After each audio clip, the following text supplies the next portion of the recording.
gracias por acompañarnos. Les damos la bienvenida en una nueva entrega de Lectura para Llevar. El día de hoy vamos a continuar con nuestra lectura de El diario de la duquesa, una novela en forma de diario del escritor inglés Robin Chapman. La siguiente entrada comienza el viernes 28 de enero, o sea, un día inmediatamente después de la entrada anterior, y dice así. Vino el médico, por supuesto, al poco de recordar yo qué día era, y cuando terminó le insistí que me dejase algo de aguardiente. Lo bebí todo y pasé durmiendo el resto de la tarde y casi toda la noche. Juana permaneció sentada a mi lado. Oh, si al menos lograse entender con claridad cuánto me hostigo yo misma y cuánto me hostigan los demás. Trataba de recordar lo contenta que me sentí cuando empecé a leer el libro. Mi autor escribe tal como habla. Era su voz la que oía al leer, no la mía. Qué alegría volver a escapar con sus héroes de ese pueblo manchego, ese pueblo que con tanto tiento ha preferido no nombrar.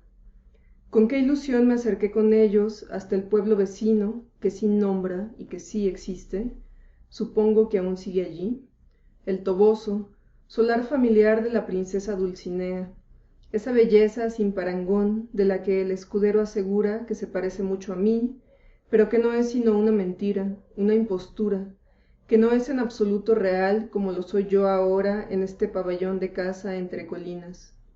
Pero no he de pensar en el presente, no.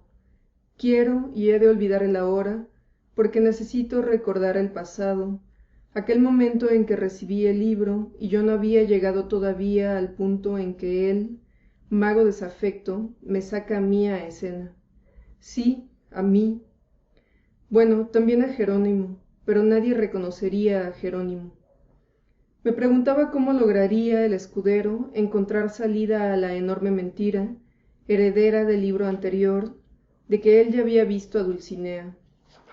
¿Qué haría ahora que su señor insistía en que lo guiase hasta el palacio de ella, en un villorrio auténtico medio en ruinas, donde el edificio de más prestancia era sin duda la iglesia parroquial, con una bandada de cigüeños que aprendían a volar desde el desmochado campanario? No tenía que habérmelo preguntado. Se limitó a persuadir a su señor de que le permitiera adelantarse solo, cosa que ni se molestó en hacer, simplemente lo simuló, y a su pretendido regreso, de 3 aldeanas que el azar hizo pasar por allí en sendos borricos, dio mi nombre a la de en medio. Mi autor tiene esta clase de respuestas para todo. Así que aparezco bajo 2 formas en el libro, una como la duquesa, y otra como la encarnación de la belleza ideal que un aldeano mendaz pone en la imaginación de un hidalgo rural engañado. ¿Pensó que me sentiría halagada? Otra vez estoy adelantándome a los acontecimientos, no he de hacerlo. También advertí, y fue como un escalofrío a lo largo de la espina dorsal, que el caballero de la triste figura era ahora más cuerdo en medio de su demencia. ¿O acaso un loco más maduro? Hasta se parecía más al autor, mi autor, bien que otro tanto le ocurría al escudero, se desdoblaba en 2, como ya he dicho antes, para así hablar de la mejor manera consigo mismo, sin temor a verse interrumpido. Una acertada división, un maridaje entre el aire y la tierra, y la mitad escuderil se mostraba ahora mucho más sutil, mucho más segura de su propia agudeza, como el propio escritor. Bastante más me costó empezar a entender, mientras declinaba con premura la luz de aquel breve día, y yo rehusaba la cena y ordenaba que se encendieran más velas, que el autor se había hecho el propósito de escribir algo completamente distinto de lo que hasta entonces yo había leído. Soy consciente, por supuesto, de haber contado con la ventaja de sus pláticas a lo largo de todo aquel verano, en el que una y otra vez me repetía lo difícil que era escribir una historia, que al mismo tiempo pudiese ser tenida por auténtica y disfrutada como poesía. Cómo los hechos tenían que ser verosímiles, los personajes de carne y hueso, el marco sólido y el conjunto de una belleza intangible, nunca hasta ese momento conocida, que la mente y el corazón del lector aceptasen como verdadera. Esto es el mundo. ¿Cómo no me había percatado antes?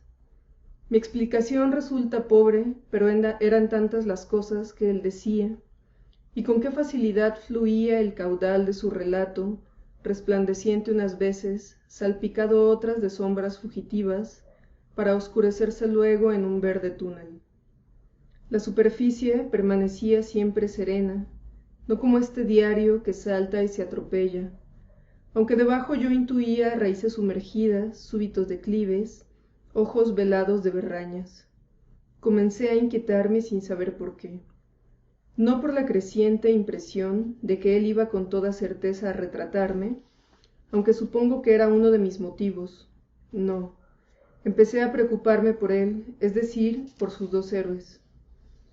En el punto en que el caballero acaba de ganarse un nuevo título, el de Caballero de los Leones, tras haber desafiado a singular combate a un león de circo que se venteó en sus narices, decidí interrumpir la lectura para tratar de descubrir qué era lo que daba a esta segunda parte un tono desalentador.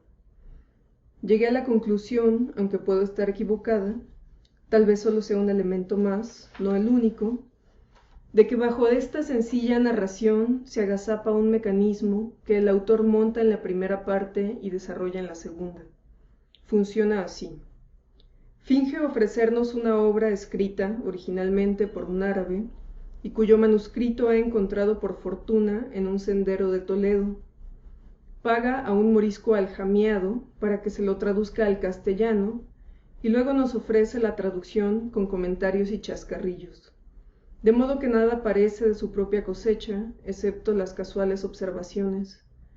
Es como si nuestras vidas estuviesen recopiladas en una lengua que no entendiésemos. Pero se las puede traducir, oh sí.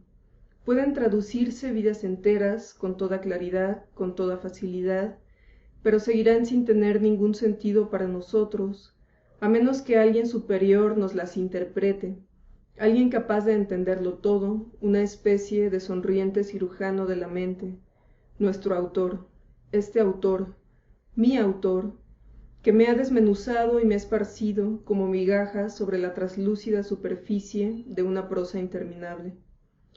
Oh Dios, una de estas migajas acaba de ser engullida por un lucio, otro por un pato, pronto no quedará nada de mí. Otro placer fue, hubo tantos antes de que yo apareciese de cetrería junto al río. Qué sincera estoy tratando de ser. Comprobar que ambos, caballero y escudero, sabían que sus primeras hazañas se habían hecho públicas. Se saben famosos antes incluso de emprender estas nuevas aventuras. No importa que esa fama se base en el ridículo. La fama es la fama y confiere dignidad igual que el dinero, por muy deshonestos que sean los medios con que se ha ganado. Eso me decía mi padre. Por supuesto, siempre y cuando se obtenga lo suficiente. De suerte que ahora la gente se burla de ellos a sus espaldas, aunque en su presencia se muestran tan corteses como el autor lo fue conmigo, tan deferente con Jerónimo, tan comprensivo conmigo. Tenía el don de mirarte como si fueras la persona más interesante del mundo. ¿Por qué? ¿Por qué deposité mi confianza en él? Hoy no puedo seguir escribiendo. Las palabras no son mi oficio, sino el suyo. El suyo, el suyo. Hasta aquí esta entrega de Lectura para Llevar. Los invitamos a que nos acompañen en la siguiente. Muchas gracias.